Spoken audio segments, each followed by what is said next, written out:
আমাদের সিলেটের বিষয় অন্য কেউ কিছু মাতে যদি আমাদের পাপ্পু ভাই কত সুন্দর কথা বলেছেন, সবাই শুনে যাবেন সময় পাইলে।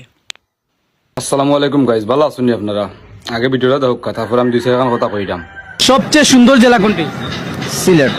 একটু ভেবে চিনতে বলেন ভাইয়া। জি অবশ্যই সিলেট। দর্শক ভাই আমার অনেক চেষ্টা করেছে, তার উত্তরটা সঠিক হয়নি। দর্শক, সবচেয়ে সুন্দর জেলা কোনটি?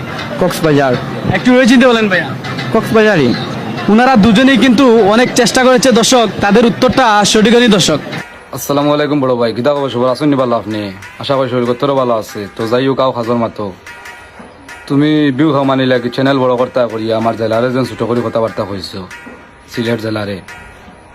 সো যাই হোক, তুমি বিউ কামাইতে খামাও, লাইক কামাইতে খামাও, কোনো সমস্যা নাই, চ্যানেল বড় করতে করো, বুঝো না নি? কোনোদিন সিলেট জেলা নাই, শুধু সিলেট জেলা নাই, সুনামগঞ্জ, হবিগঞ্জ, সিলেট, মৌলিবাজার, এই চারটা জেলা নিয়ে আমরা একটা বিভাগ, বুঝছো না নি? তুমি এই চারটা জেলা লইয়া মাত তৈলে 10 বার চিন্তা ভাবনা করি মাতবাই, বুঝছো না নি? তেমন গাত লাগছে না কথাটা, বুঝছো না নি? বিদায় কিছু করলাম না। সো কোনোদিন সিলেট বিভাগ লইয়া, শুধু সিলেট জেলা নাই, সিলেট বিভাগ লইয়া মাত তৈলে তুমি 10 বার চিন্তা ভাবনা করি মাতবাই।